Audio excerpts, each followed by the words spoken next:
YouTube. I am Shaggy. I am Philalitea. It is just a little after 10 o'clock, 10:30, something like that, Eastern.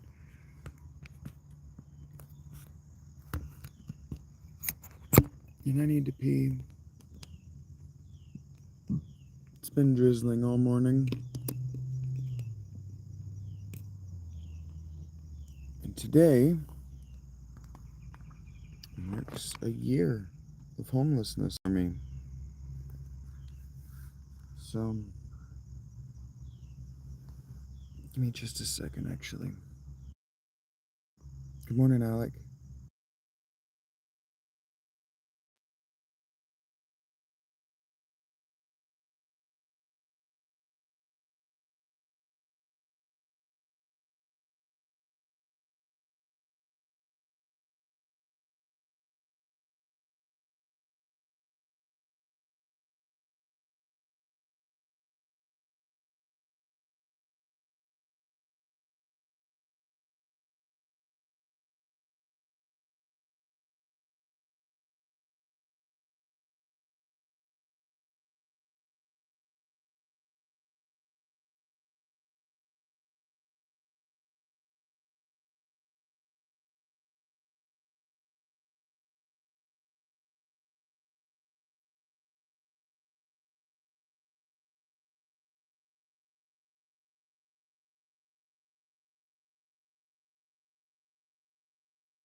Okay.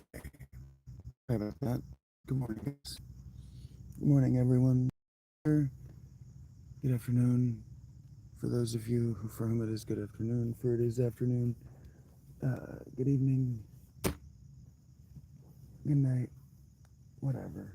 Time zones exist, and I'm not here to experience all of them or the majesty of them. Oh no. Oh, thank God. So yesterday was a whole day for me, and not a particularly good kind of whole day for me. I walked down to the mail and did not have mail. What's up, Rach? We are in the pocket of eternal damnation again. I'm actually going to turn off my camera real quick. I had mail. Well, I was hoping I would have mail because there's something jingle jangly in these pants. Anyway, because I shouldn't talk about this live. I should talk about this in a members only Patreon video that you have to actually be a member of the Patreon to know exists. But that's not what I'm doing. I have to do two things at once or I feel like I'm unproductive. So, I'm putting on my pants. Good morning, Rach. Oh, my phone survived the rain. It's fine. You guys completely misunderstood the amount of danger that my phone was in.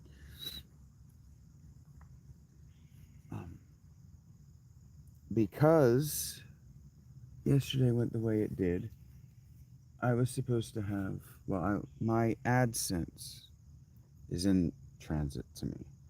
But I don't know if you guys fully understand that I do not have a permanent residence. I do not actually have a backup mailing address that I can use. And the woman that made me homeless is hostile toward my further existence. Okay? So what she's not going to do is go, hey, you got mail, and it looks like it might be from AdSense, so it looks like it might be a lot of money, and that might be really good for you. So here, let me make sure you can get that. No, what's likely to happen is that she sees mail with my name on it, and it hits the trash immediately, because she's hostile to my further existence. She wants me dead. She spent 4 years trying to stress me out to the point that I would kill one or both of us.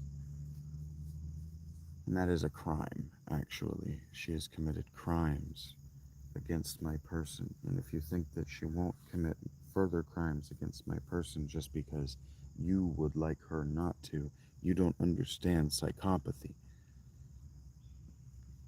And until you understand psychopathy, you don't get to tell me what reality is like. So anyway, I don't have a permanent address, so I walk down to the post office where I have a hold on my mail because I'm supposed to have mail coming to me. And she gave me a whole lecture about how that now that they know that I am homeless, they have to send everything with my name back to sender. So if my mail was coming, it's not coming now. So this laptop is a $600 debt that's just hanging over my head that's not getting paid back anytime soon. Not without compromising myself to loans from human beings or without relying on someone to just swoop into my life and make it a thing that goes away. Which is what I told you was going to happen. So, if you needed proof of the concept that I actually know what the fuck I'm doing and what the fuck I'm talking about, what the fuck is going to happen to me, ream my own consequences, I hope you've been paying attention the last month. So, anyway, I was agitated about that because I tried to do a change of address and it won't let me change my address. It's just not going to let me change my address. It's not going to let me change my billing address on my credit cards, and it's just not gonna. They're gonna fight it because people who live the way I do also do illegal shit. And so the world is organized in such a way to make illegal shit difficult. And I don't know if you know this, but it's not so you, the end user of these products, are protected from the illegal shit. Now they don't give a fuck if you are harmed by the illegal shit that is being done by people like me. No, they want to make sure that they don't fucking lose any money. That they don't lose any money and they're not liable. So I don't know if you know this, but people mail bombs through the post office, and people like me are incentivized to make bombs. So you know what we're not allowed to do? Use the post office under any circumstances. This is where I performatively end the live.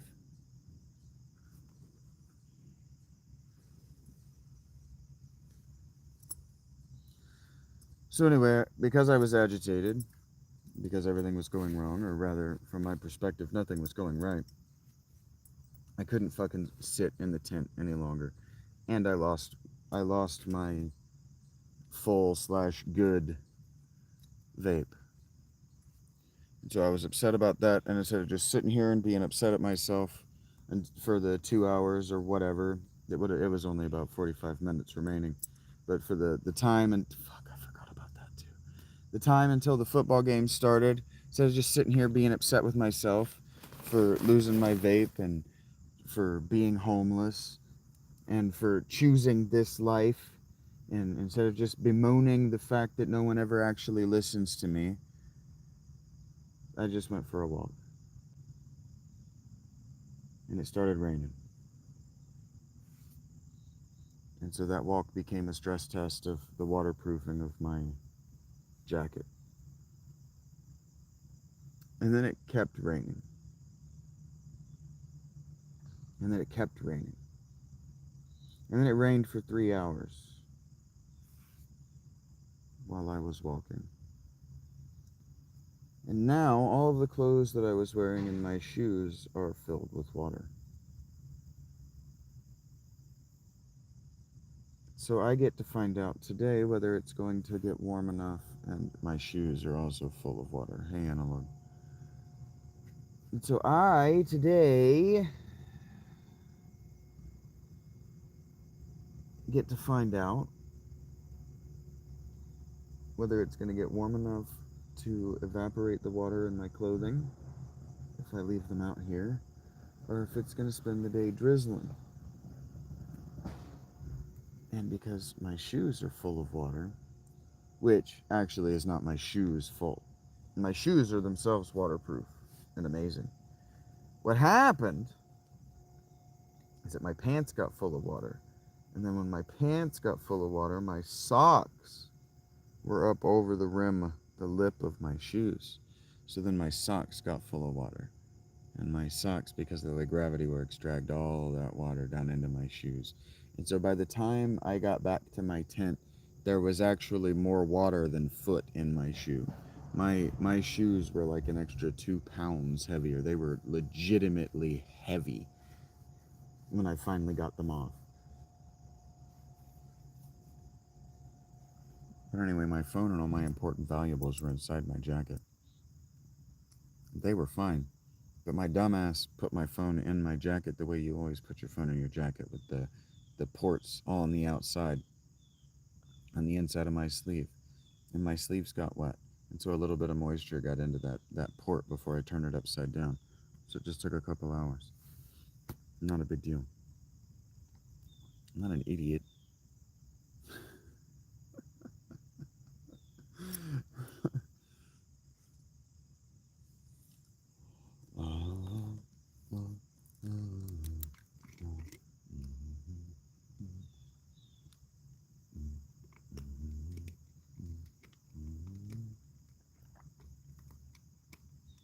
But I've been looking for an excuse to change out of those pants for a while now. And that was it.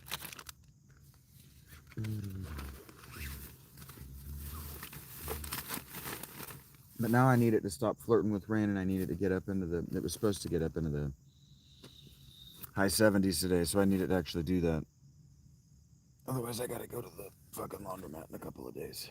Oh, shit.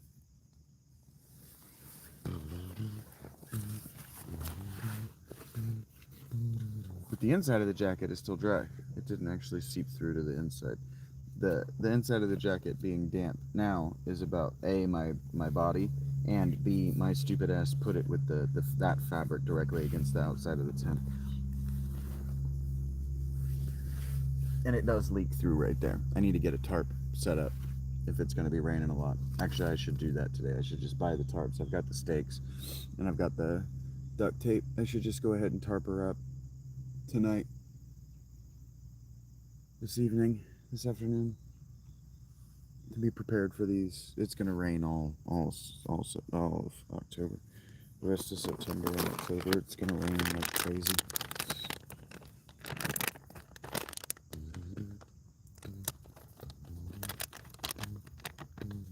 But I'm like, I was carrying my wallet too. It didn't get wet. And I was carrying a bunch of vapes. They still work. I just had a little bit of moisture get into the port on my phone. At last, my love has come along.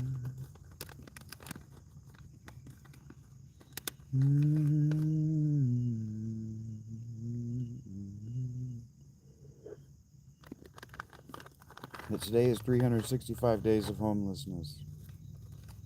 A year ago at this time,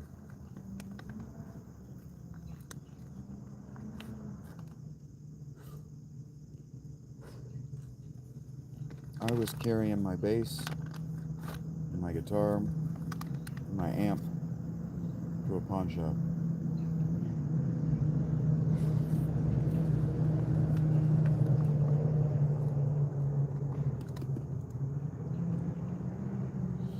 The night I looked at you,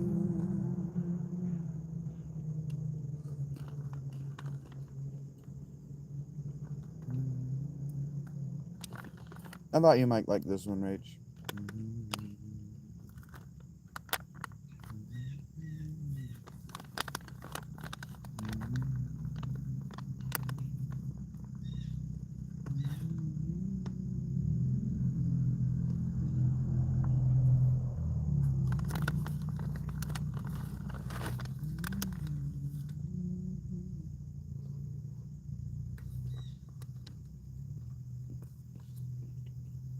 Crimson and Clover for sure.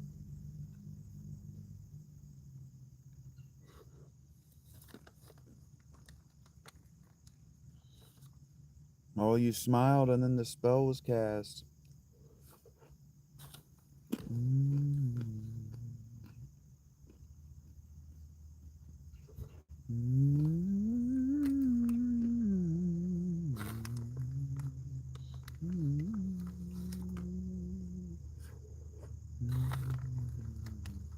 I know you are, Rach.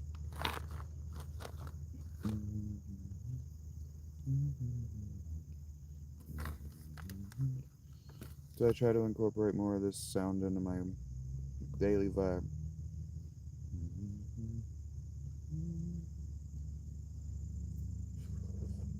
And then I'm gonna walk.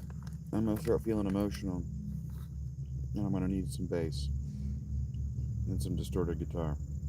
But you know, for now.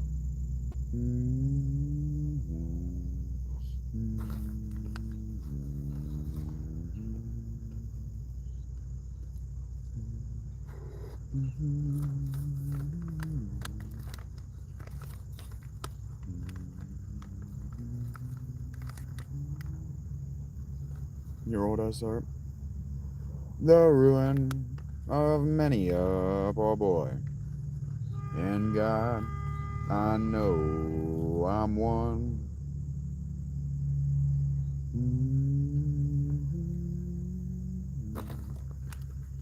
There's a house in Zanesville.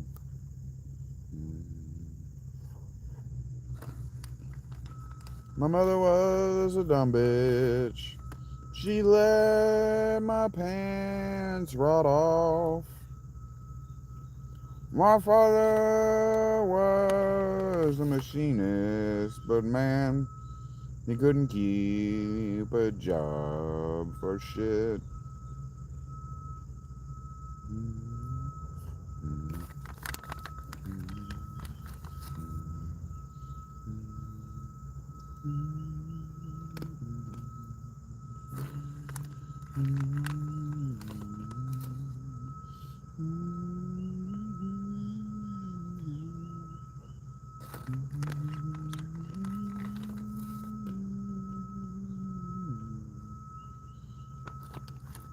But if this were working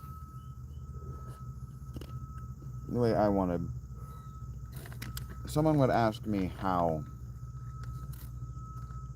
since we talked yesterday about seriousness, treating things with seriousness, how to treat things with seriousness. So I could then ask the dialectic mystery, what do you do with a heavy rock?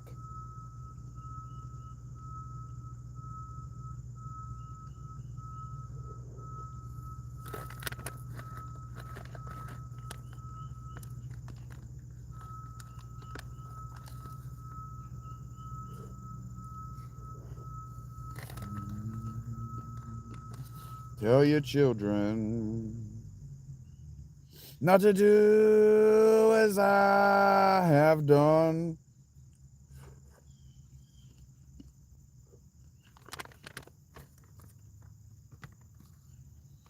Spend your life seriously in misery.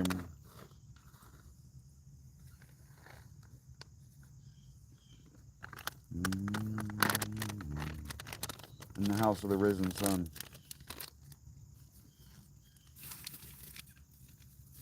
What happens when the sun rises up?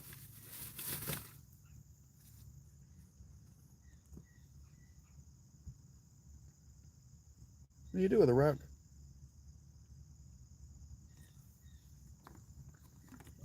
What do you do? What does one do?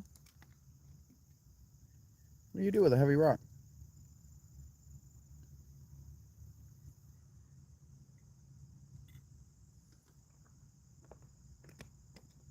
Like, I don't care about the abstraction. I don't care about the setup.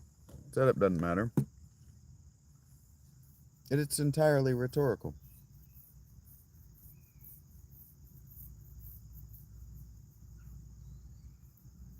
Think about it like a Buddhist. Start at the beginning. What do you do with a heavy rock? Think about it. Okay. That's okay. So you You hold things down with it. That means, okay, so you make it work for you, right? You make it work for you. Okay, what if it's too big to make it work for you? What if it's in a spot that you want and it's too big to move? And it's too big, well, maybe it's not ever too big to make it work for you, right, Rach? Maybe you want to hold things down with it, so maybe you carve niches in it and you use it to store stuff in.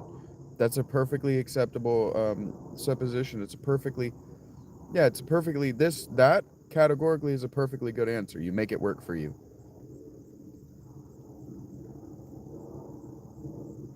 Okay, so when I'm talking about a big rock, I'm talking about like a boulder. Like, what do you do? Okay, let's do a different thought experiment. Same thought experiment, but let's do it a little bit differently with specialized knowledge that I have that could impress you with. In Central Park, right? Central Park in New York on Manhattan Island. There's a great big boulder just sat in the middle of Central Park, right? Now it was left there because the method by which it was brought there by glaciers over however many hundreds or maybe even millions of years is interesting in its own right. And so the guy who designed Central Park said, leave it and leave it natural because that's interesting in its own right. But you are organizing Central Park and you've got this great big rock.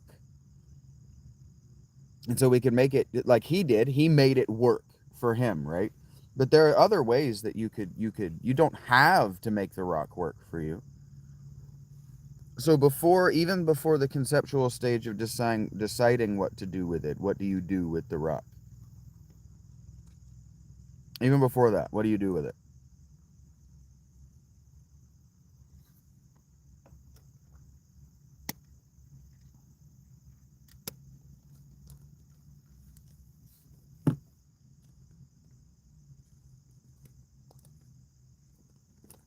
What if I lost that pack of cigarettes?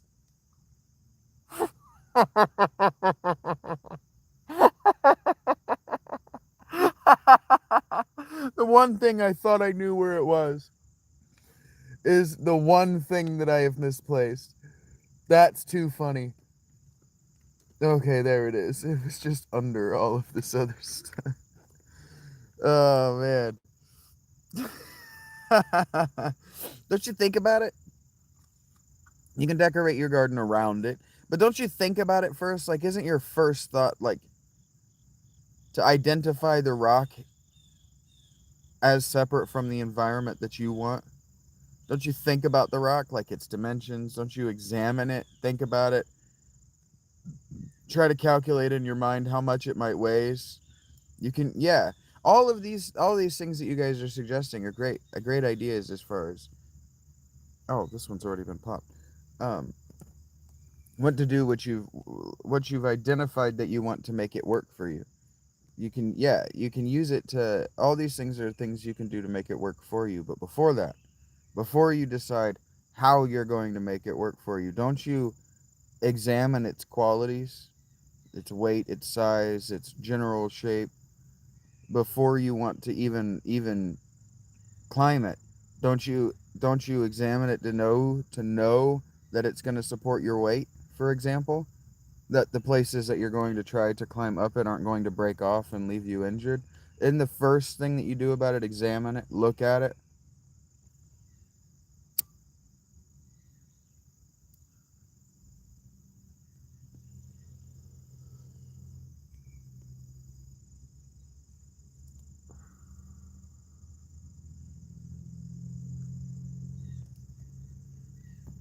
And then don't you like take in the rest of the scenery? And then don't you build in your mind, don't you make a model of it and the environment so that you don't have to sit and draw on it and you don't have to ineffectually move it and you don't have to build prototype stuff?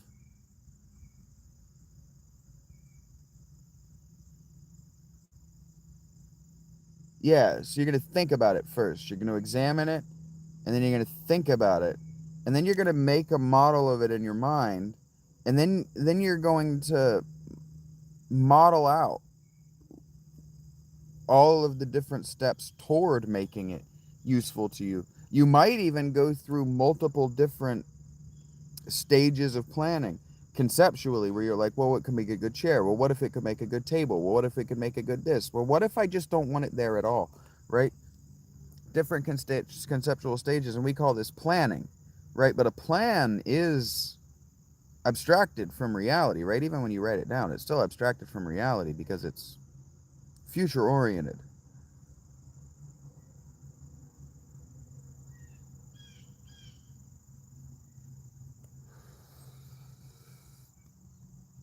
And so you're taking that rock seriously for what it is, as a rock, rather than just like we've all seen somebody who's like, I bet I can do a backflip, and has no idea whether they can actually do a backflip, right? We know how that usually goes. Usually with not serious enough injury, uh, that we wouldn't share it on the internet, the results.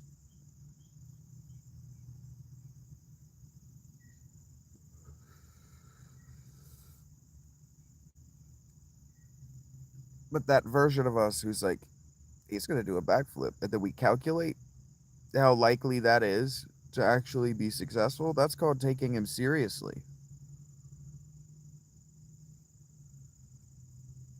We're taking the time to watch and observe and then calculate out the future there. That's taking something seriously.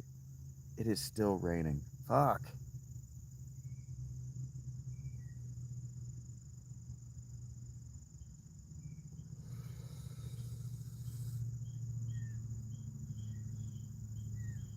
And that, participating in that little dialectic thought experiment, that's taking me seriously.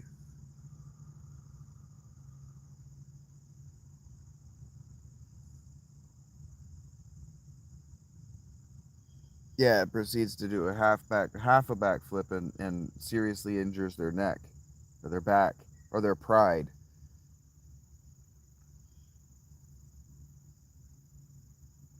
You push a man. So here's the thing. I am kind of anxious because I actually do want to play Schedule 1. I shouldn't tell you this, but I cannot do any backflips. I started a private, just for me, I'll break everything, um, play.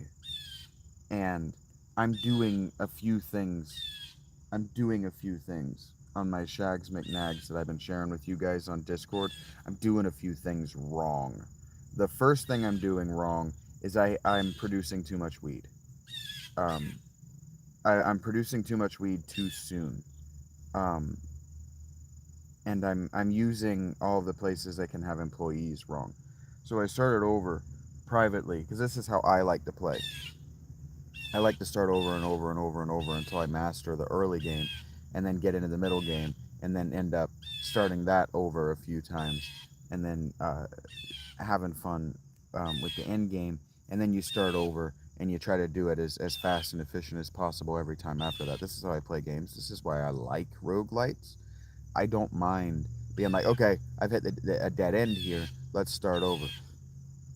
And so, like, someone was telling me today that I don't seem like a quitter, like I'm the kind of person who quits. But when we're talking about seriousness and plotting things forward, I take things seriously enough that I plot them forward fairly accurately. I've done it for a long time, especially when we're talking about video games. And so, like, my Shags McNags run that I've been sharing with you guys on Discord, yeah, we have meth, but I did it wrong. I went to it to show it to Alec. This is how it's done, but I did it wrong. And so I really need to start that Shags McNags that I share with you guys on Discord. I really need to start it over badly.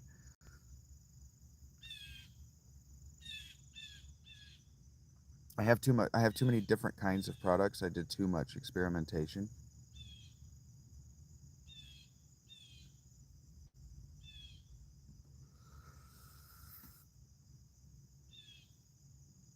But I want to play that because I'm thinking about it.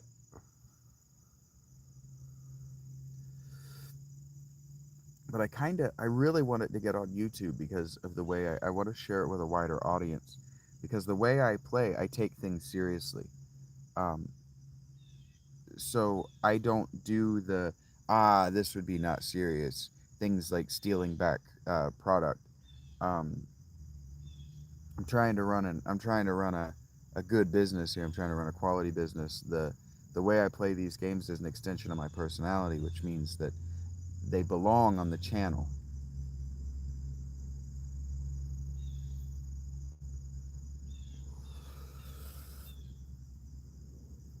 Like I figured out why Molly wasn't selling product. Molly wasn't selling product in large part because I was going around during the day impulse selling to people. Like, hey, what's up? You want to buy? Just seeing them around in town, and that was causing my dealers to have no deals. The whole yeah they can but they won't buy more. They'll just wait for you to hit them up on the street later that day because it's cheaper for them. And um,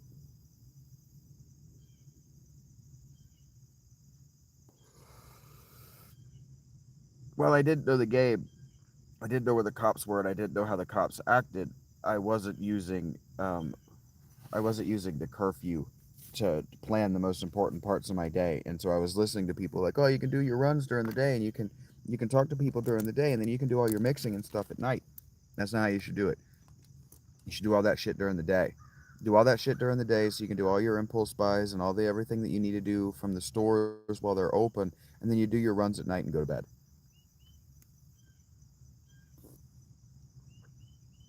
I was telling you guys early on while I was playing it that that game is for me effectively a time simulator. I mean, a time management simulator, less than a business management simulator, because the haggling and all that shit is there for people who like that shit.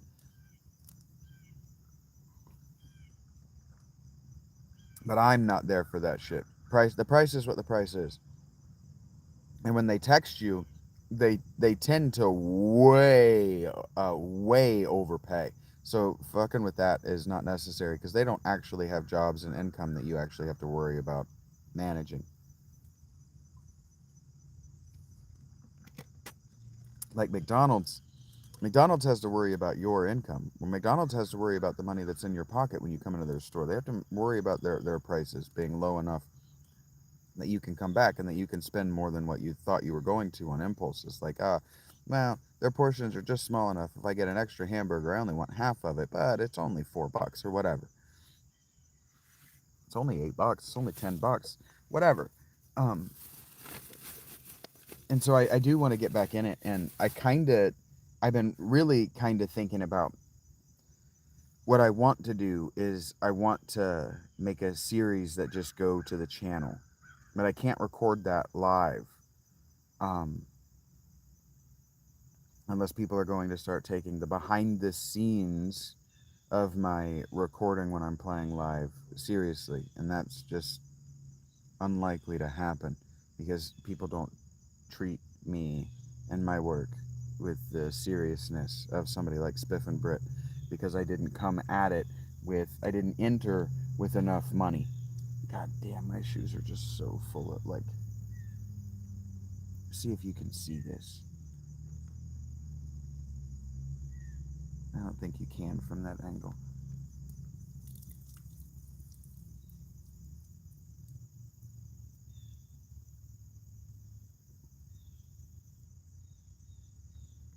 But you could probably hear that. I need to just bundle up my shit and take it all down to the laundromat.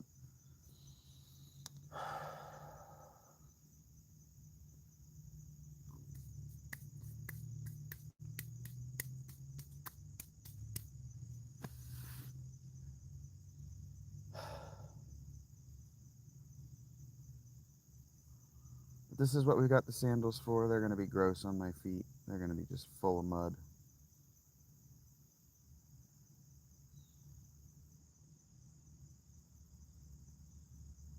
And I gotta get paper towels. I gotta get paper towels and tarps tonight for sure.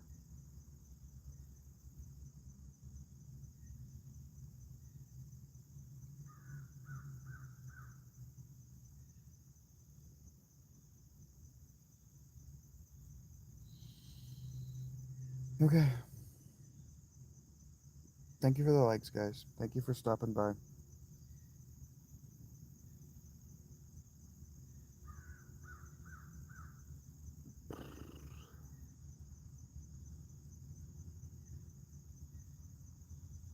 I hate the texture wet. So I'm in a spot, and it's of my own making.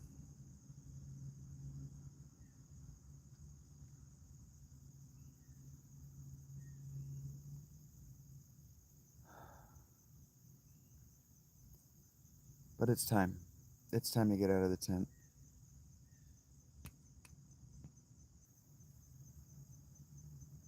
Yeah, that's what I thought. My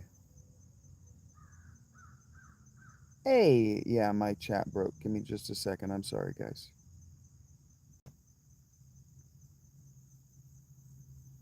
I never did try that workaround with Molly, Rachel. No, that's something that if I wanted to try to fix that run, that's what I'm kind of talking to you guys about now. I want to play Schedule 1 when I get to Panera. I'm kind of talking to you guys about whether I should try to get that fixed or start over again.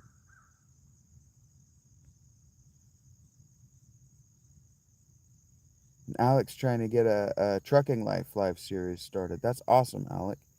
Yeah. You can always post on my community if you have videos.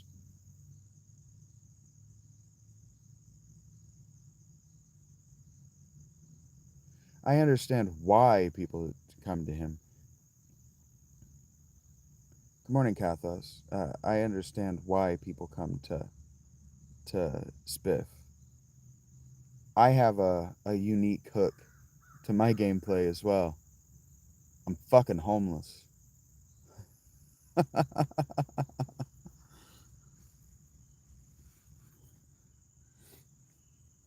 But people take him seriously because he was independently wealthy. They don't take me seriously because I'm fucking homeless.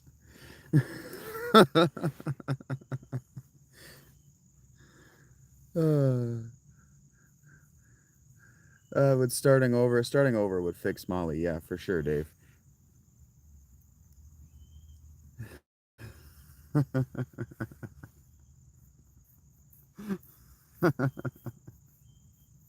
I know, Rach. I said it because I knew you would hear it and say something about it. Sometimes I'm allowed to defy even my own self.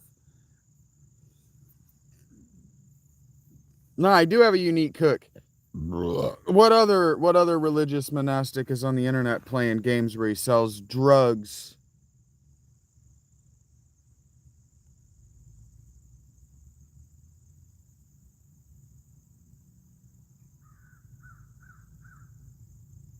You're clocking my ass. I'm gonna clock your ass if you keep it up.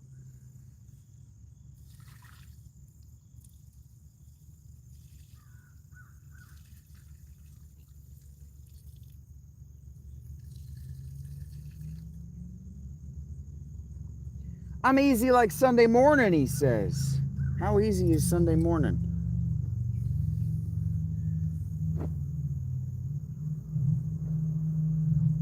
Because I have it on good authority that there's nothing makes a body as lonesome as a Sunday morning.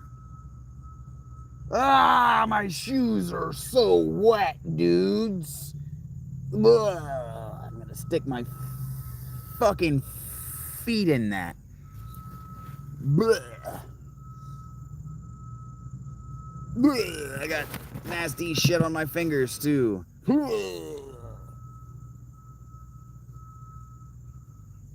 My life has become a misery to me.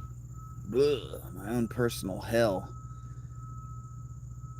I have no idea, KJ, how that works. Boom, ba boom, ba boom, ba boom, boom, ba boom, ba boom.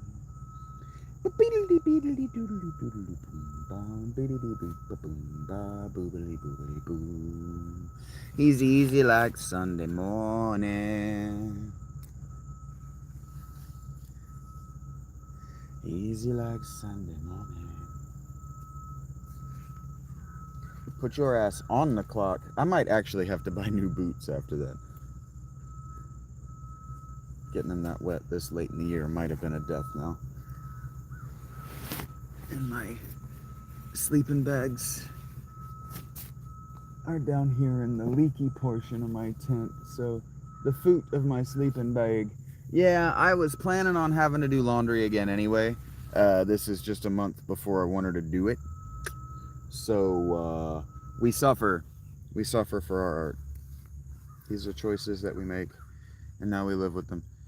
The new Kojima. Uh, Kojima. What are you talking about? The fucking Death Stranding 2?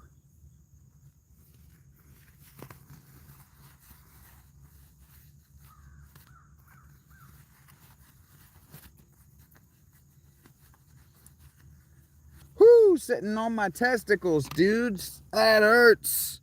Would not recommend. Fuck. Yeah. I was kinda hoping my guy, Alec. Yuck. Ah, gross. I hope all of you who get close to me do something artistic. I'm glad to hear that Alec is too. Fuck, that's so gross. But this is how most people lived. This is how most people live in other parts of the world. And it'll be fine if it can get warm today. Let's go sit out. Sit out on the patio. That ain't too bad. Feels horrible. God, that's awful. Oy.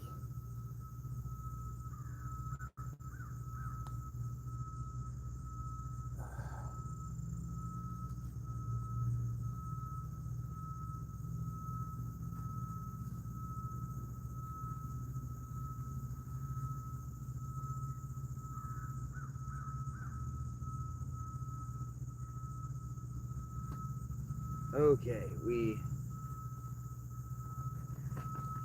do that.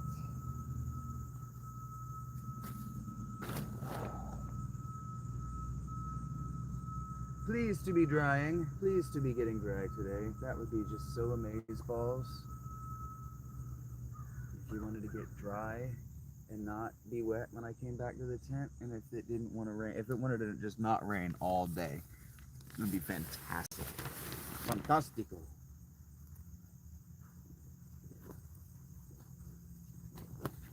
Forever. Okay.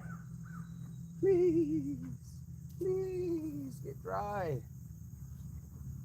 I will love you forever and ever and ever, just like she says. Just you and me, Jacket, forever and ever. And if you didn't get dry, it would just be heartbreak for me. Don't you hear her, man? Do you not hear the song, Jacket? Ah.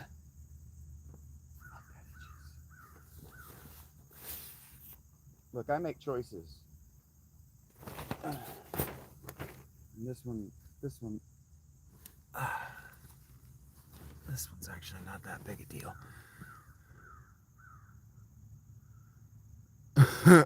No, I didn't do that. Fallout 76, I heard that.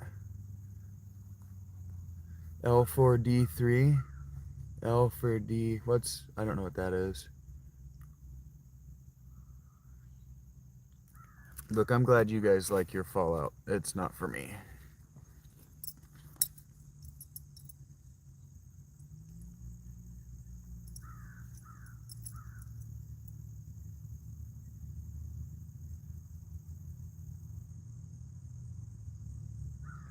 Days like this.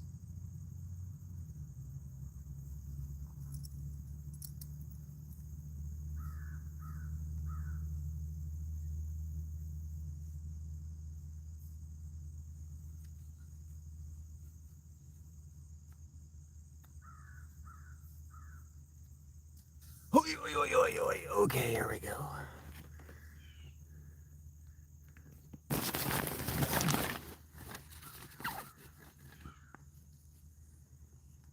There'll be days like this. I don't know this song, but I like that refrain.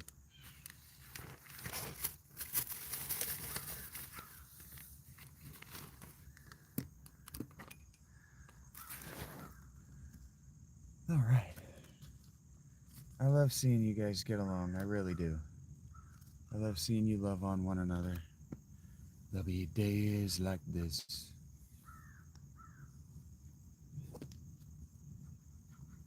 The game last night was a really good one. I really enjoyed watching the Lions beat up on the Ravens.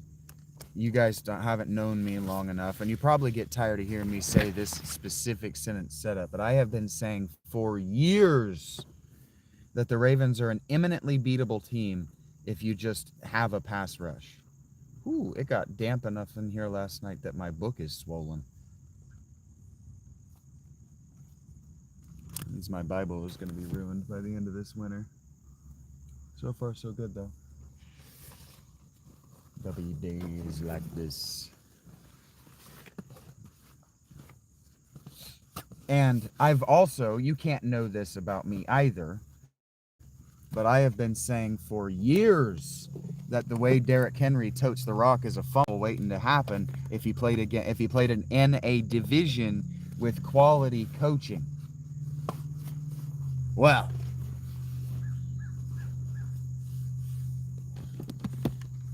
I don't like to celebrate a guy struggling, but the way he totes the rock is a fumble waiting to happen, and he's lost 3 of them.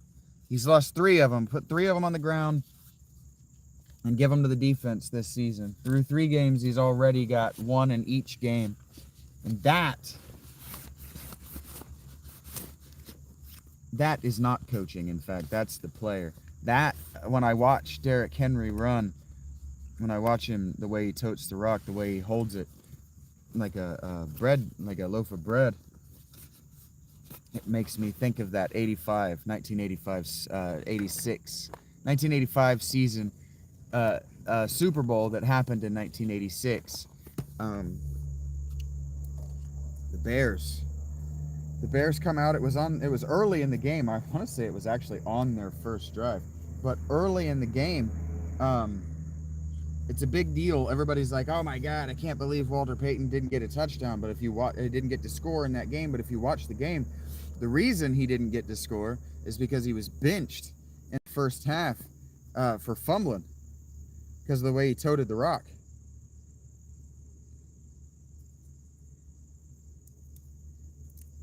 It used to be a thing in the NFL where if you fumbled, you didn't see the rock for a week.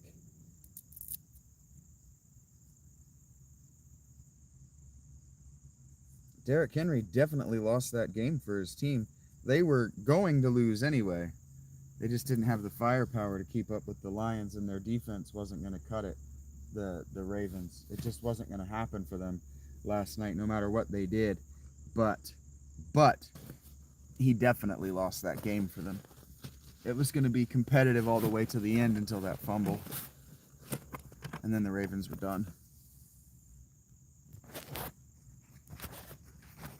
Oh, yeah. I mean, Derrick Henry is still a beast. He's just beatable. Football is about preparation, man. No opponent is unbeatable. It's about how prepared you are. It's about showing up in the right moments with the right mindset and the right technique. This is stuff I'm all the time telling you guys about real life. Life outside of football is like this. That's why football players go on to be important outside what am I trying to say? That's why football players tend to go on to be important people in their wider communities.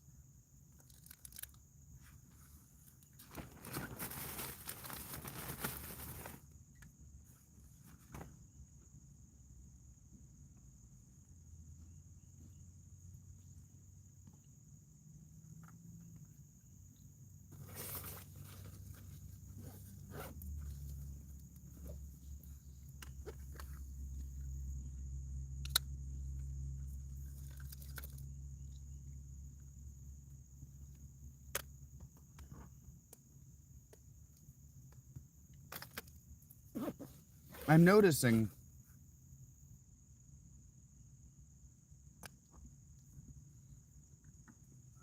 as I watch more and I talk to more people. Hey, Nick.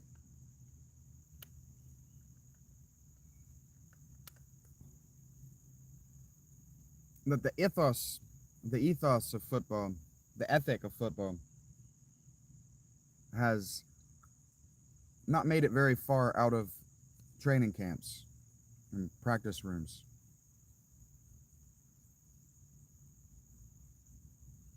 Which I don't understand, because coaches, they stand up on their podium and they talk to you and they tell you how to be a fan of their teams in exactly the same way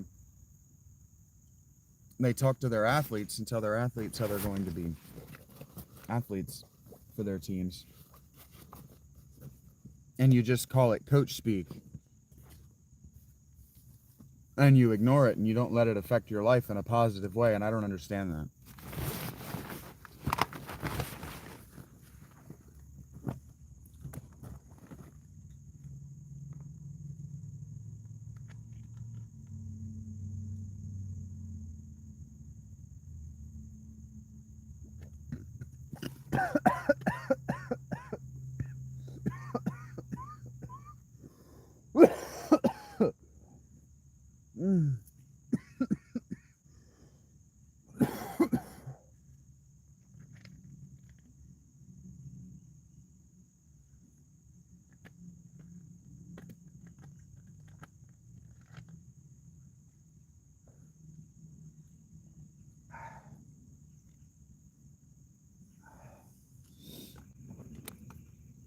Yeah, the Ravens are 1-2. That's right.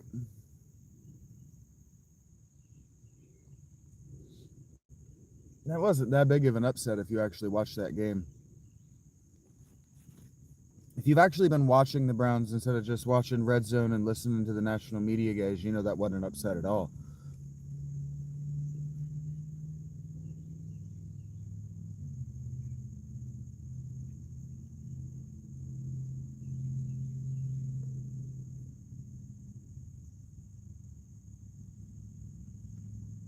If you would actually listen to me talk instead of just showing up saying, hey, bringing up the subject and then ignoring me when I speak, you would know that I've been telling you that the Packers offense is thoroughly average.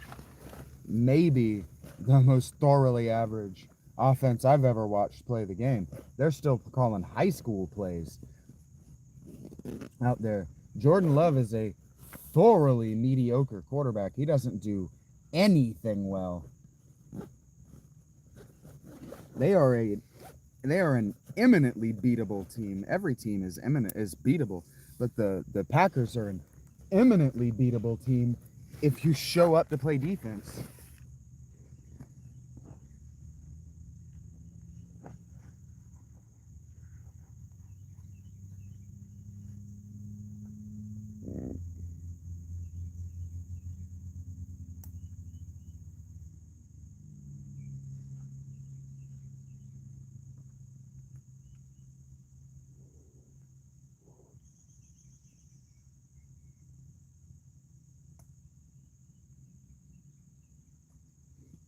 The thing is, most teams just aren't actually prepared to show up and play the sport that they're hired to play.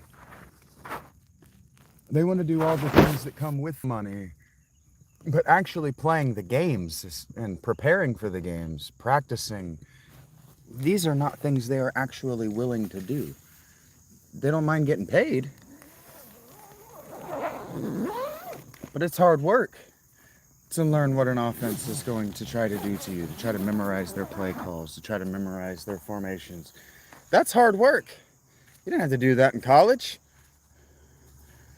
Weird how college doesn't actually prepare you for adult life.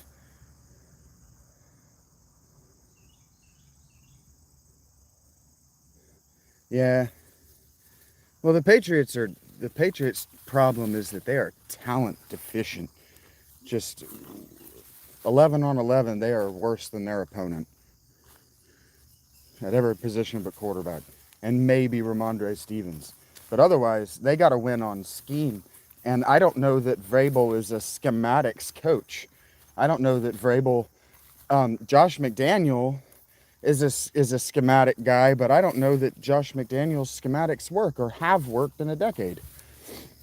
Bill Belichick wasn't calling the offensive plays that weren't working for the Patriots.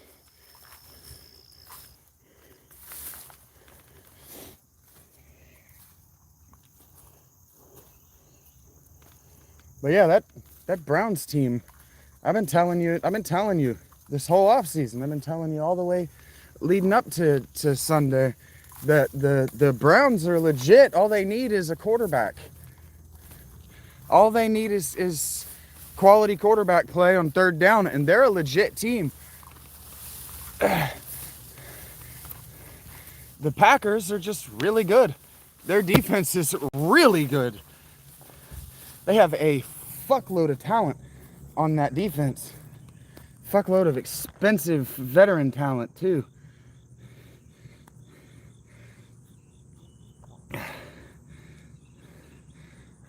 Gross. Should not be wearing my gloves while I do this. Oh well.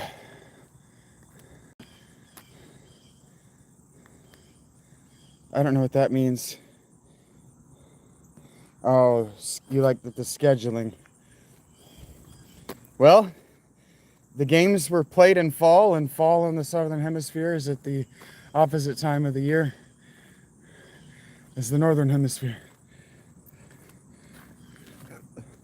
So that seems to make sense to me. Garrett is a beast.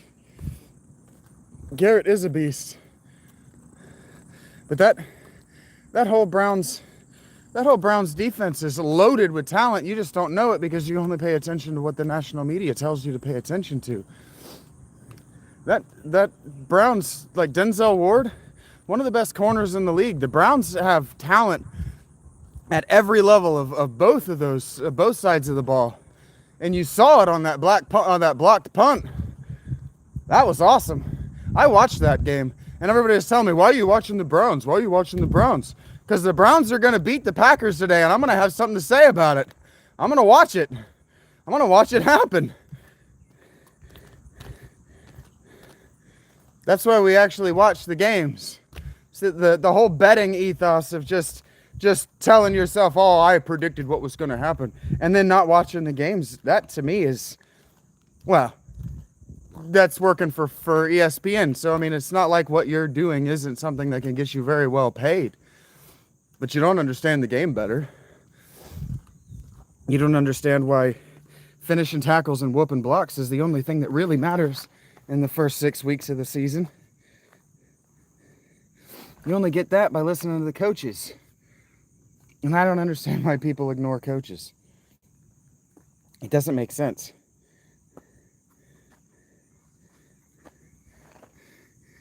When a player does something well on the field, they don't call their mom, they don't call their girlfriend or their spouse or whatever. They go right to their coach. It's like Brady was talking about it on Sunday.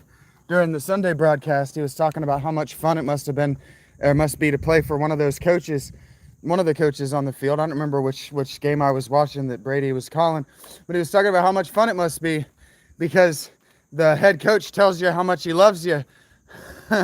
And Burkhardt said something to that, and Brady goes, "Yeah, you know, I played for the most player-friendly coach. He was telling me how good I was on the sidelines after every series."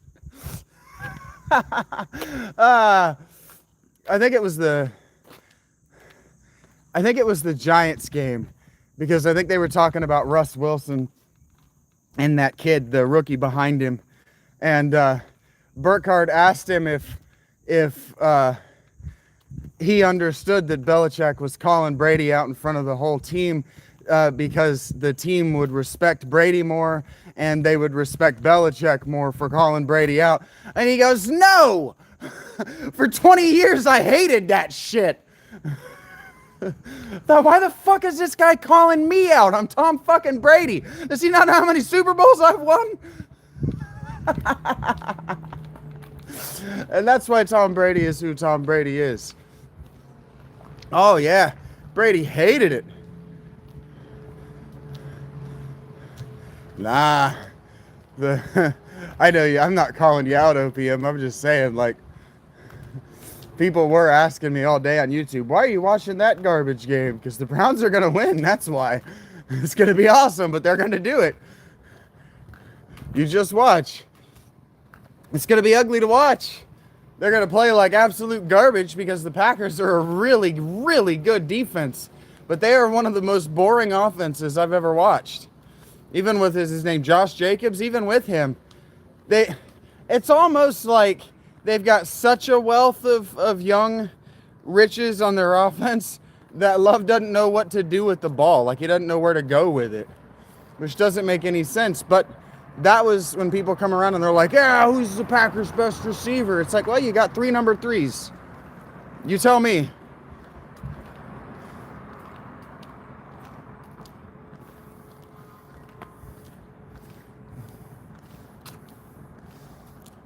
That was awesome. And then I just love seeing the Ravens lose. I hate the Ravens so much. That team is all reputation. They're not as good as their win record. Never are. They always get bounced in the playoffs. And I loved seeing Lamar Jackson run for his life and not know where to go. That was great. That's called good defense, good scheme. Because you can coach your guys, don't let him get out of the pocket. And then they get on the field and all they see is empty space between them and Lamar Jackson and they make mistakes. But like there was an open field tackle. He took off and is racing for the first down or whatever. Middle linebacker is on a spy technique. It's his job to make sure that he doesn't get anywhere once he gets out of the pocket. And he puts a move on him and puts another move on him, and dude just waits as he runs right into him. Perfect form tackle. We were taught to tackle like that at 6 years old. All this head and juke shit, just let them do all that stuff. Have your base, form tackle. If you get your arms around them, it's over. And it was. Lamar Jackson just kind of stumbled into his chest. Dude grabbed him up and fell to the ground with him. They taught us, man, they taught us in school, my coaches, when I was a little kid. I couldn't have been older than 6 years old. That all that juke stuff is just to get you off of your technique. If they get you off your technique, they've already won. It doesn't actually matter what they do after that. So the head fake and the all of the legs, the jukes, all that stuff is to get you off your game, off what you know you're supposed to be doing. I've seen fire and I've seen rain. I've seen sunny days that I thought would never end. I've seen lonely times when I could not find a friend. But I always thought that I'd see you again. This is my dad's favorite. Look down upon me, Jesus. You gotta help me make a stand. That's gotta see me through another day. My body's aching and my time is at hand. God won't make it any other way. It's not an easy game, but that Tom Brady commercial sums it up for me. We can do better. It's not hard. Come on, Jerry, get your shit together. Rip the fucking seam.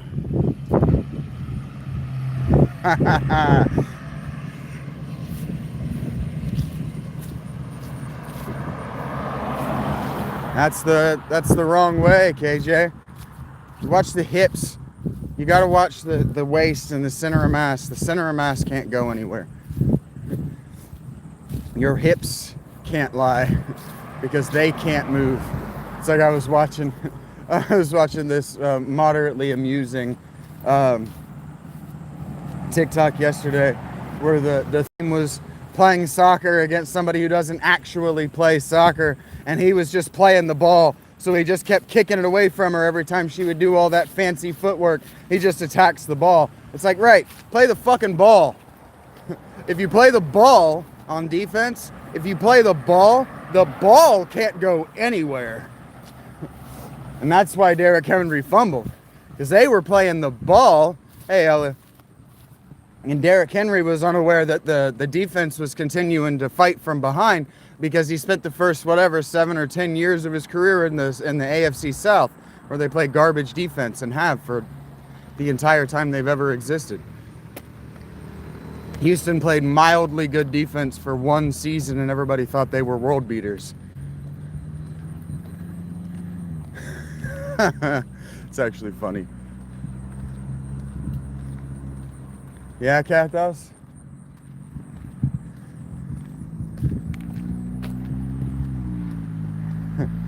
Watching the Ravens lose just, it puts a smile on my face and a little pep in my step. I hate that team. And then watching the Lions do it right. Watching them do it right. Don't take your foot off the gas.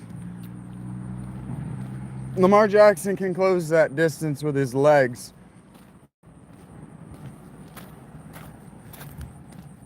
I honestly think the reason we ignore coaches, my honest to God opinion for why we ignore coaches is because we prefer to not meet our potential.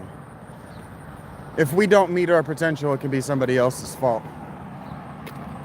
And so if a coach is telling us, hey, here's your potential, here's the way to get there, all you got to do is the work, it's easier to ignore them and say that we don't know how to get there, we don't know what we're doing wrong, because we don't actually want to correct the mistake. It's like there's a Neves Gaming moment where I think they're in Arc trying to play with the ballista or the catapult or whatever, and Neves keeps missing whatever their target is, and Dora's yelling at him because he keeps doing the same thing. He keeps trying to get it to do the thing to hit the target without adjusting the sights or anything, without adjusting the trajectory, nothing. So finally, Doraleus just loses his mind because he's a former Marine, and he just goes, adjust for your fucking mistakes! Jesus Christ, adjust for the mistake! It's not hard. Evaluate what you're doing wrong and fix it. Adjust. Adjust for the mistake. But that's hard. That's hard. It's like Justin Fields is a 4 or 5 year starter in the NFL, and he still hasn't figured out how to use his cadence as a weapon. It's like, adjust for your mistakes. Adjust for your mistakes. You can pick one thing and practice that one thing until you're a master at it, or you could just pick all of the things that are required of your craft and get better at all of them at the same time. You know why that's an option? Because you're paid. Because you're making money. I only have to get better insofar as I feel like it. Especially when I look up and I see $0. And well, if you got better, you'd make more money, is the argument of somebody who's never had to make money to survive. Well, you should just have a better job, and then you would have enough money to have an opinion about this. Well, yeah, why don't I just already have that better job?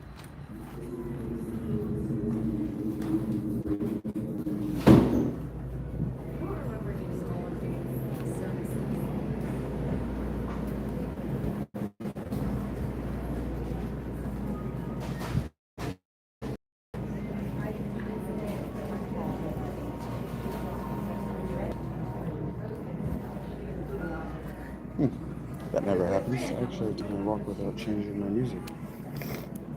I got Hannah Williams and the Affirmations just going ham in my ears right now.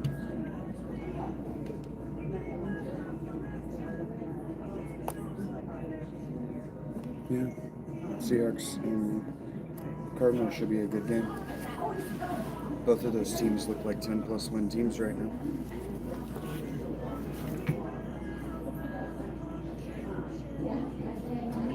Yeah, the Colts look good, but I could have told you the Colts are going to be good. Because they got a good defense. And Daniel Jones is starting. So long as Anthony Richardson is starting, they're never going to get better. Because he refuses to improve at his craft.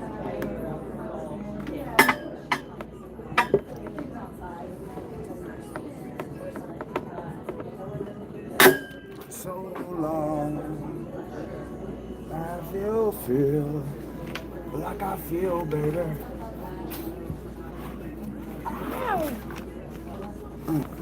Let's get it on.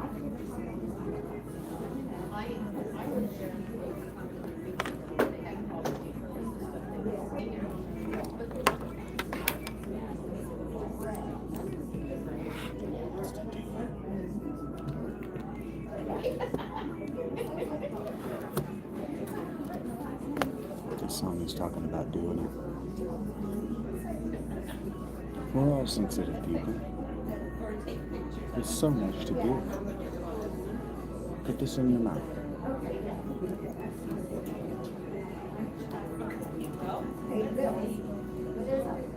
Hey, Hazel, I haven't seen you in a month of Sundays.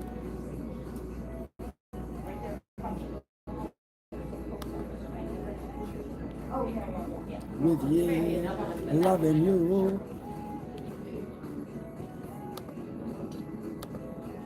Soft.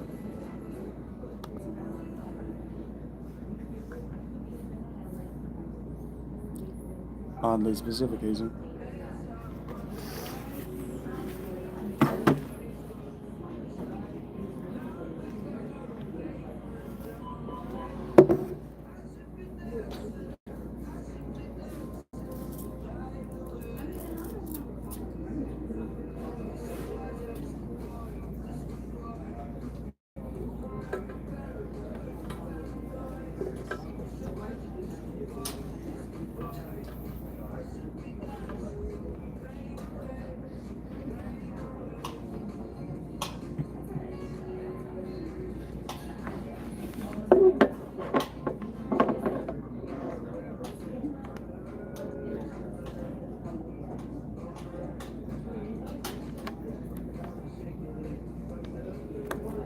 Let's get it on.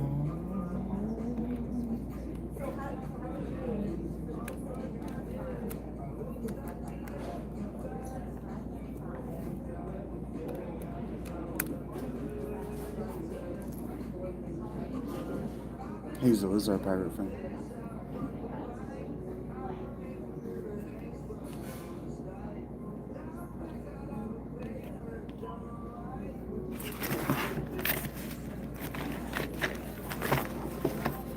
Marvin Gaye really likes her.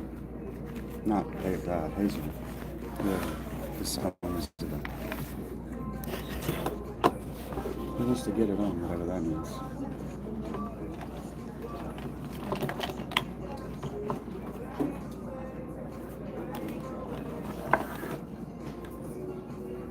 Whatever. No, whatever. What up, ACT? I feel like I've already spoken to you today.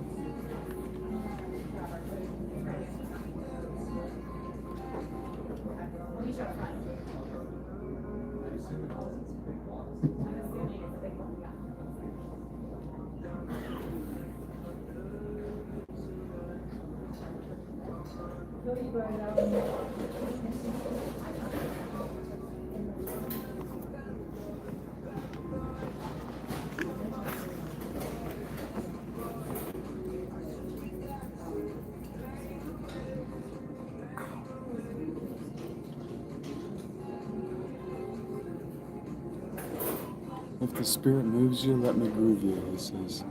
Huh, I have hair that I've never had before. And it's differently colored than the others. Interesting.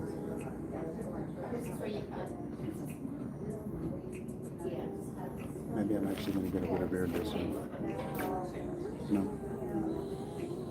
Heard that. ACT.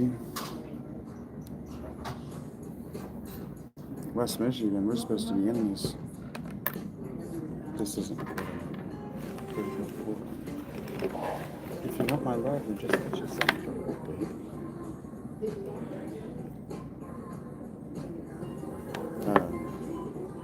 Unpleasant. Okay.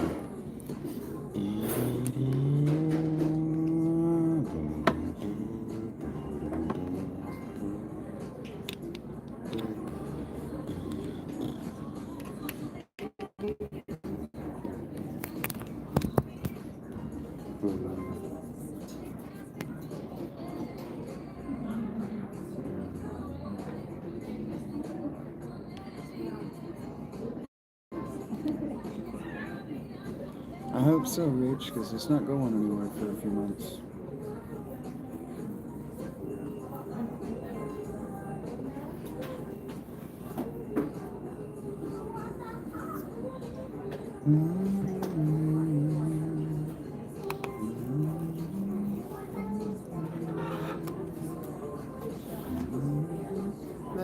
What's that sound? Everybody look what's going down. Stop now, look that sound.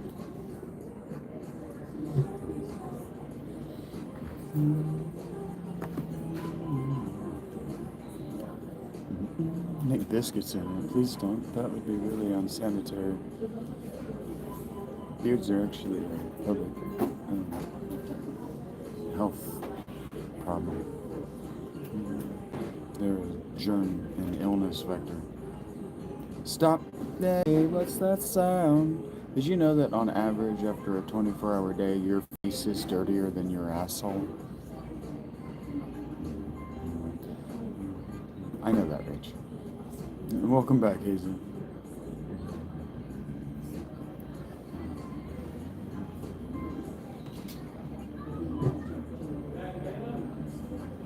I'm gonna go get something to eat. I'll be right back. And like I said outside, I have a smoke too. Hey, what's that sound? Everybody look what's going down.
Hey, thank you for the like, Hazel.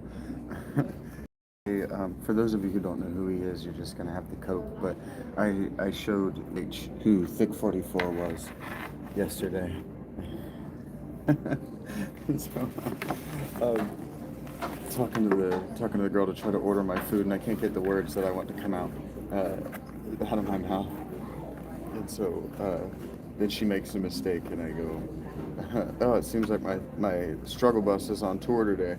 And she goes, "Yeah, it's rubbing off on me." And my first thought was, um, there's a Thick and Simon moment where Simon tells Thick that Simon is rubbing off on Thick, and he goes, "No, I'm good at things."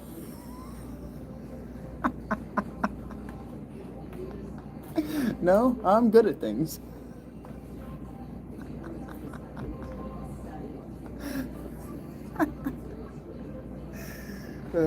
So she didn't mean to, but that made me laugh.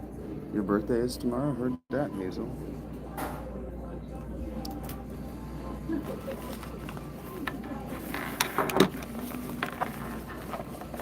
Happy not birthday. Man, I think I left my headphones at the tent. How?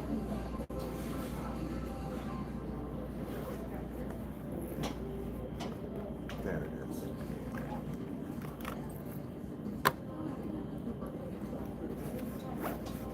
It's also warm in here. There was no real show yesterday, Jeremiah. Day was a ball of shit yesterday. My birthday is already past, Hazel. On a midnight train to Georgia. Okay, you don't have to send me a text message, an email, and a notification. CashApp. I know I just spent $10. I'm gonna go see if my food's ready. No, Jeremiah, I said it was bad. Hello, Ellen.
If you could learn to type.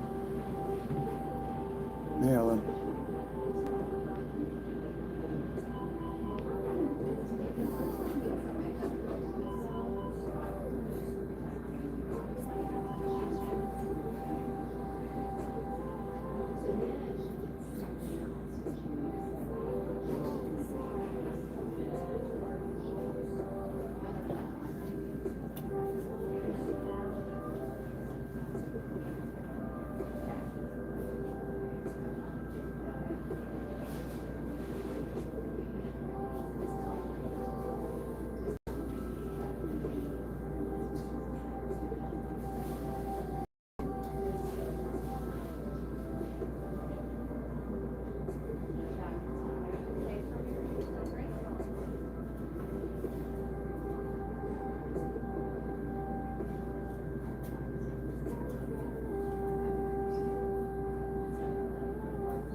tabernacle,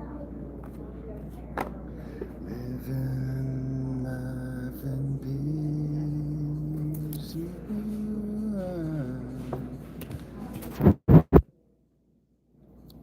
Even there are no countries.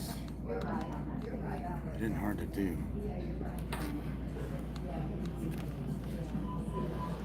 Nothing to kill or die for. No religion either.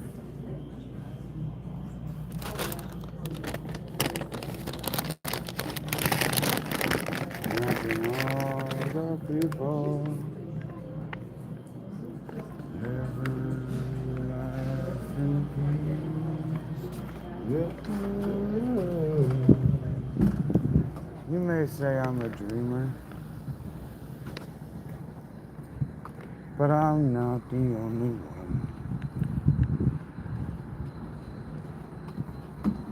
I hope someday you'll come and join us, and the world can live as one.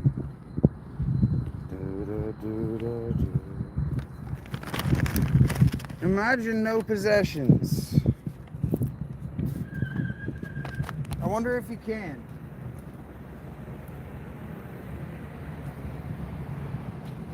No need for greed, hunger, a brotherhood of man.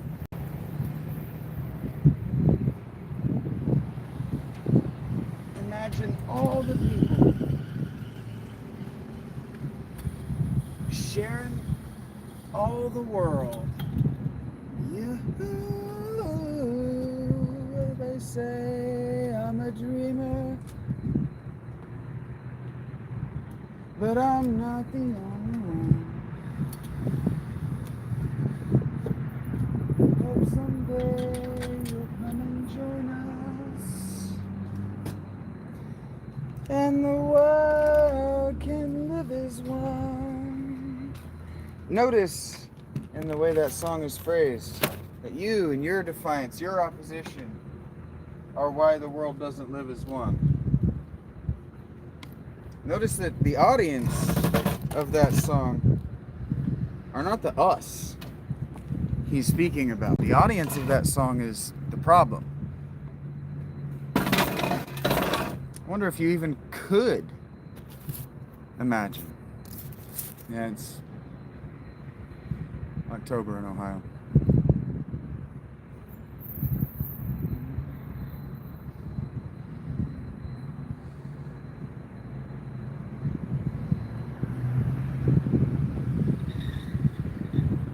It's supposed to storm later, but it's not going to storm over me. Looks like it's going to storm around me.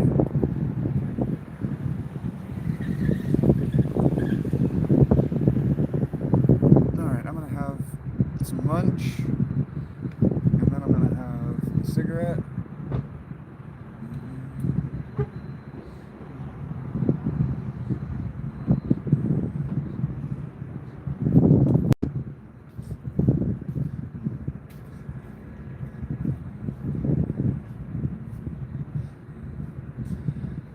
Someday, Jeremiah. Thank you, Rach. I was going to anyway.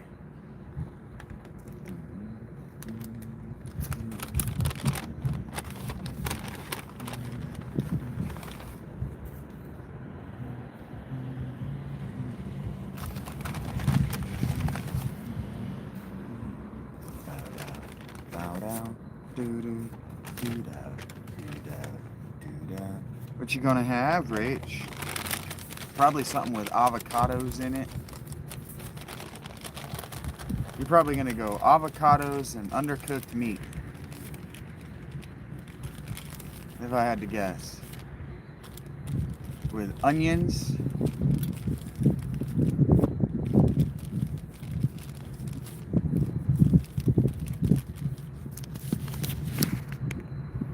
And probably rhubarb while we're at it.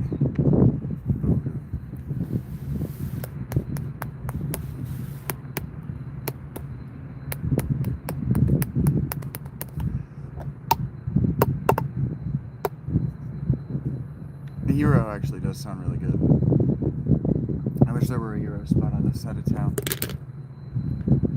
But the closest Euro spot is down in downtown, and I don't prefer to go to downtown if I can avoid it. A Greek salad? Are we talking like an antipasto salad or like an actual Greek salad with like feta cheese and pepperoncini and Greek like olive oil dressing?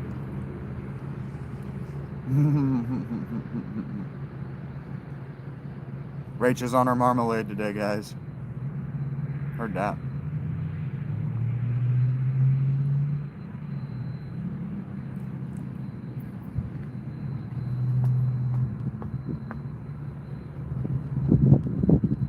Typical Rach.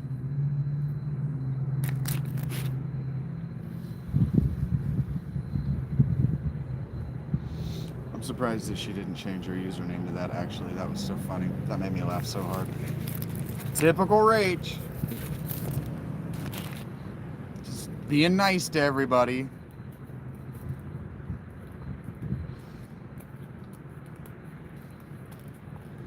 Oh, there it is. The sun is out, folks, with any luck. With any luck. My stuff will get dry before I get back because the sun is out.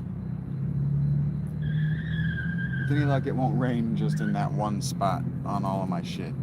But if it does, I'll just take it down to the laundromat tomorrow.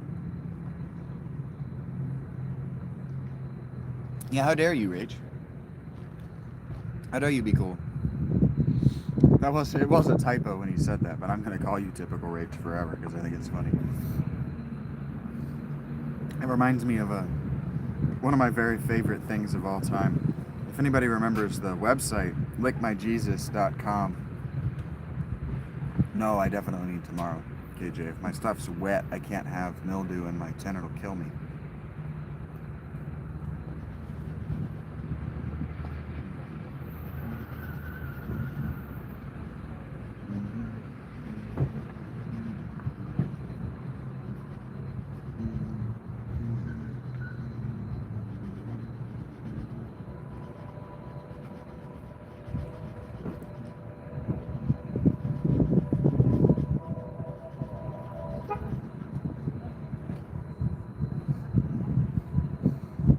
It's Ohio, man. It still looks like there was a fucking fire over there.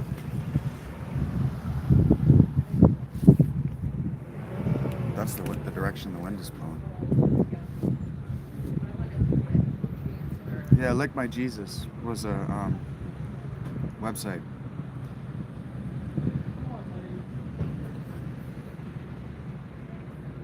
When I was in high school.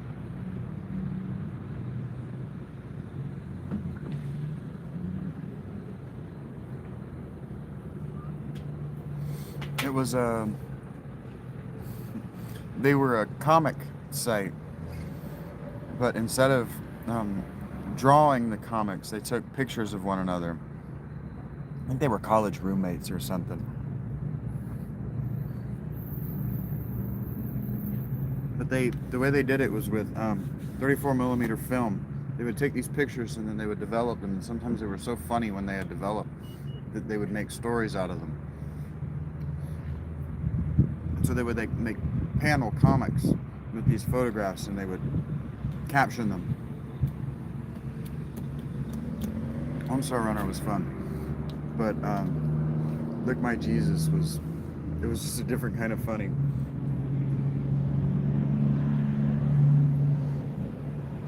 And so the typical Rage thing makes me think of, they had a comic called An Extraordinarily Violent Man. And it was just, the comic was just this wall of text. It's just him in these silly non-violent or potentially violent situations, but it's just this wall of text where he's mansplaining before mansplaining exists. And he's just explaining how what's ordinary to one person isn't ordinary to another person. So his inherent violence is extraordinary. Because there's no violence at all.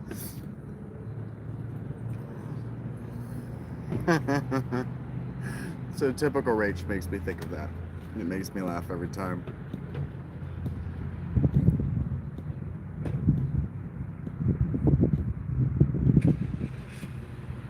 Look, my Jesus was funny. That's all I know. It was consistently funny. They did one that was a fake toothbrush or toothpaste commercial. Gingigon, 7 out of 11 dietitians agree. It works. 7 out of 11? It's funny. Oh, it was funny, man. It was good shit.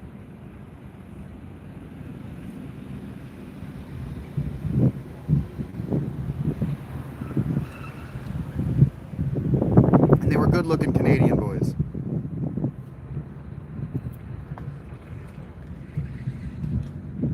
Picnic face, too. Good-looking Canadian kids. Close my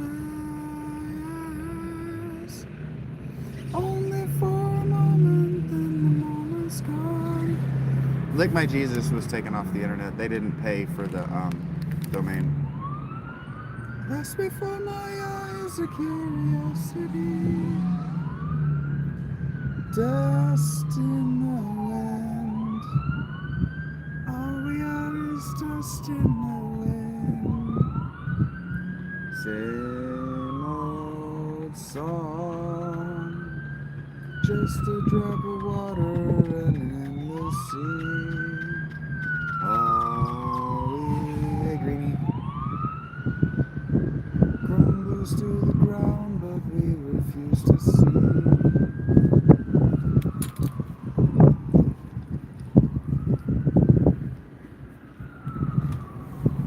You missed 2 hours of what, Greenie?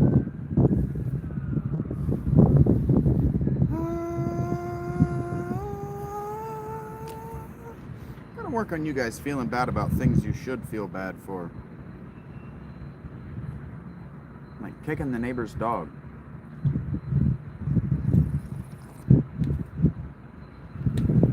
You were doing more important shit, Greenie. You'll be there when you click on it later. Promise.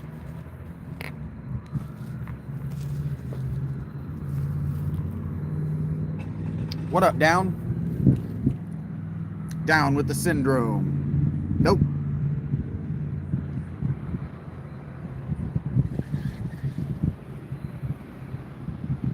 Can't make that joke out loud too many times. They put one piece of chicken in my soup. Fuck you guys.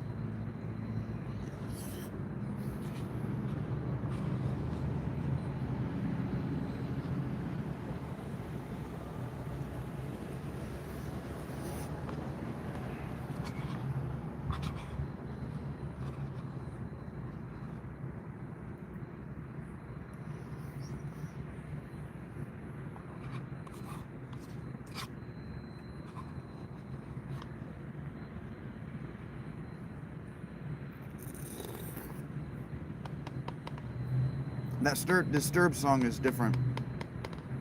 Everybody, come on, get up. Get down with the syndrome.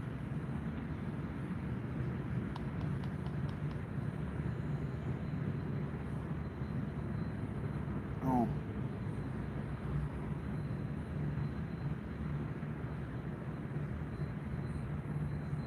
You don't have to share all these stories with me, Greenie.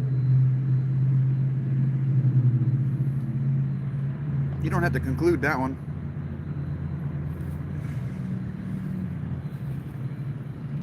Yeah, you know, I'm just being an asshole. Down. You don't have to tell me every one of these stories.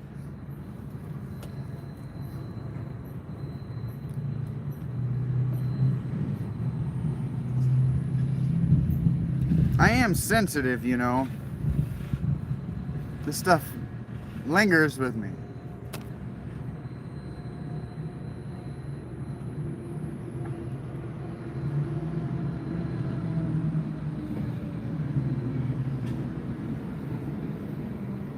Oh.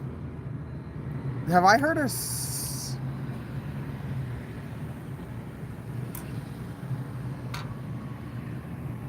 Holy shit, this is a cover. Wow, I almost liked this song, and now I learned that it's a cover.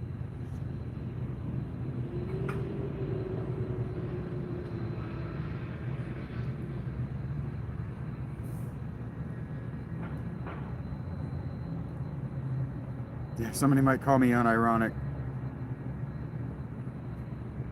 You don't have anything to be sorry for, Greenie. You don't actually have, again, feeling bad for things you should feel bad for. You don't have anything to feel bad for yet. I just don't want you to conclude that story.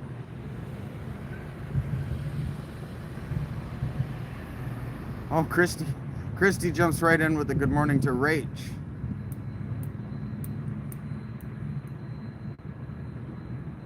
No, it's not TMI. You're not in trouble. It's just like, don't conclude that story because it's going to linger with me forever.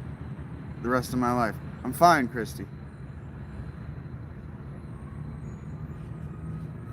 I think it's a little bit amusing that you singled Rach out.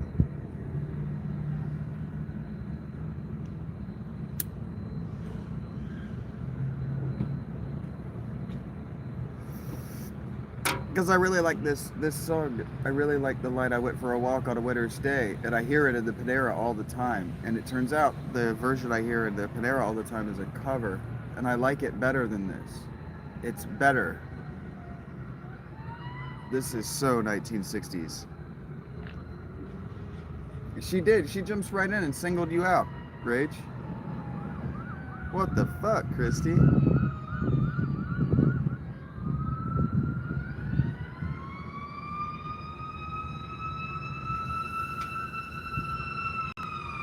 That Homestar Runner is all on YouTube. The Strong Bad stuff is all on YouTube. I'm pretty sure all the Homestar Runner cartoons are. But if you guys don't understand Homestar Runner, that explains why you didn't understand my Trogdor joke the other day.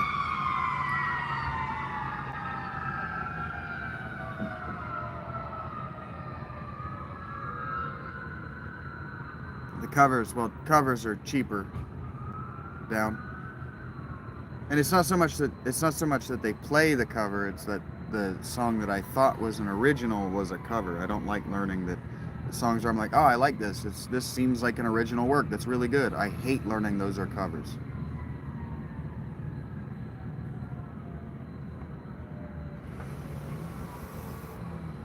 I just low-key hate covers because I know why they're being done. They're usually not labors of love. They're usually the studio wants to sell a song to a grocery store and they need somebody to sell it for cheap.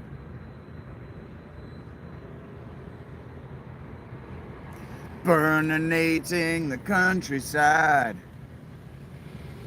Burninating all the peasants. Burninating all the peoples. In the thatched roof cottages!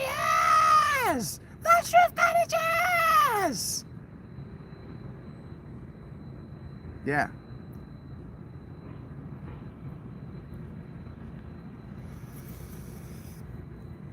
That was high school, man.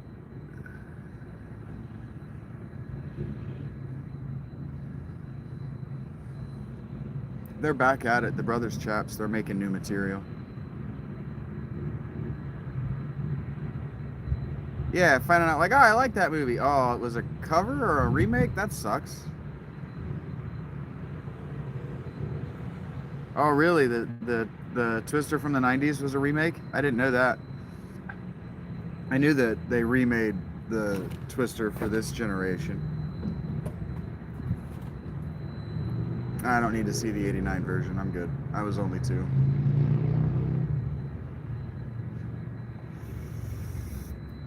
That I am still, after everything, that I am a millennial.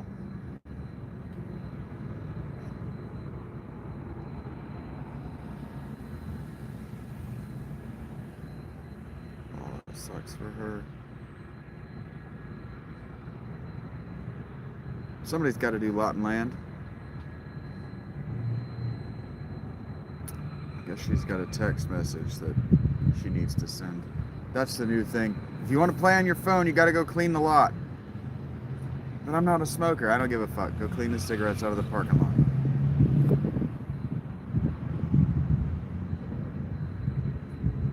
Oh, cool. Well, remake, reboot. The difference is a hair that I don't care to split.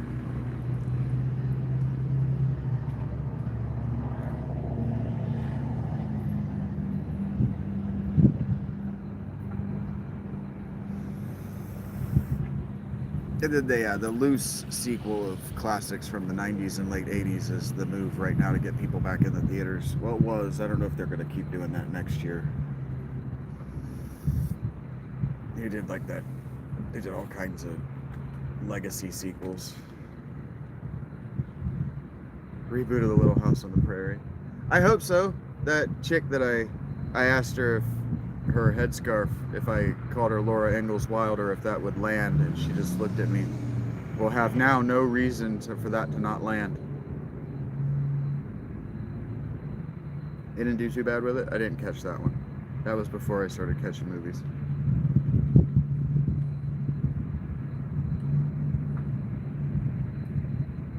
Alright, it's time, almost time for the next thing. I've eaten, I've got my beverage.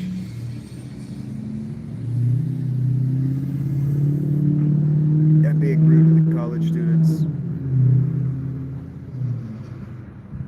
Yeah, we're gonna play some Schedule 1 today, Alec. I'm either gonna start over, or I'm gonna let you guys witness my new... I started over for myself. I might let you see that. Next is probably Schedule 1. I gotta take a dump. For everybody who wants to know where I do my do.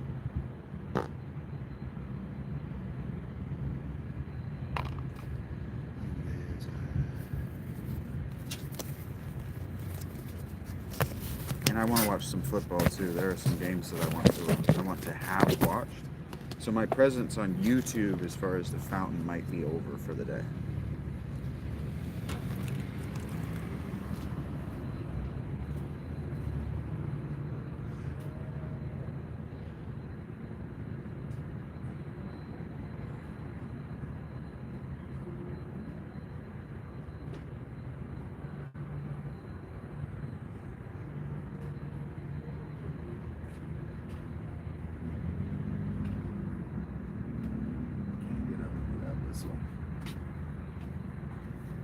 Who we got here?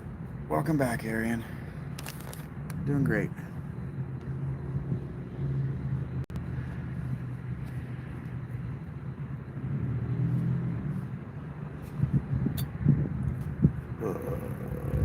Better than an outhouse. Better than trying to use a log, Greenie. Better than trying to use a log. I don't know if you've ever tried to shit on a log. Not my favorite experience in this life.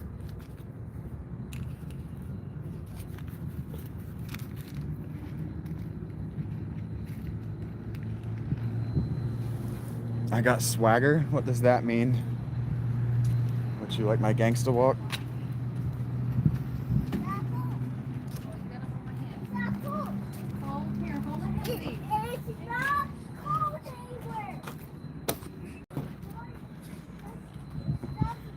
They do indeed.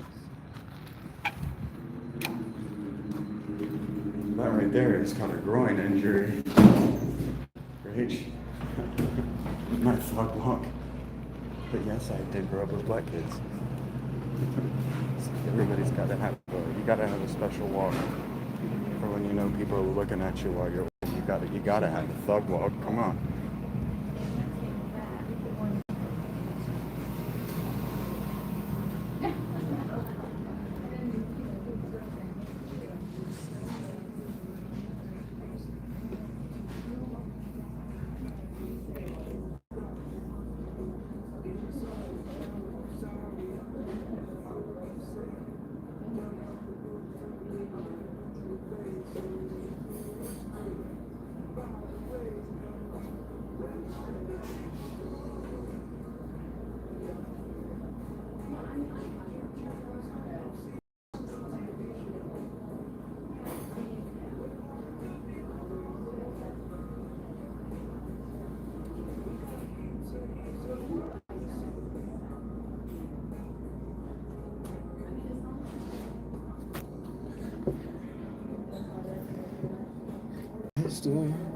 Mr. Jones.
But you're cute, Rage, so you make up for it.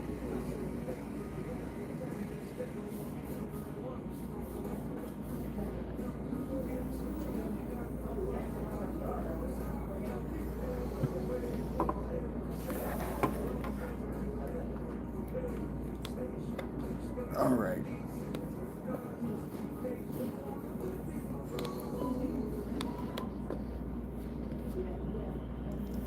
I'll make an effort. But I don't know what it'll look like.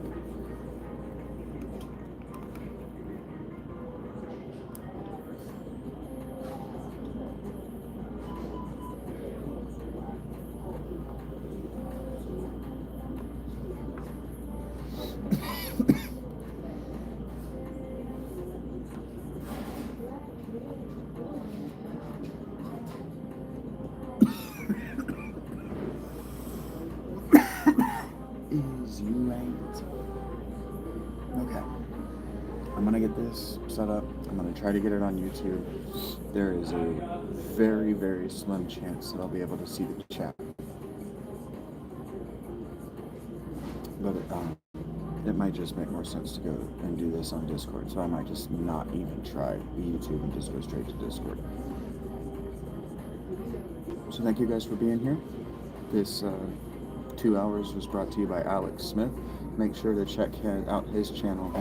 He's decided that he wants to do this thing too. So make sure you check out his work. I'm gonna subscribe to it. Whether I'll have time to check it out, we'll find out. Thank you guys for being here.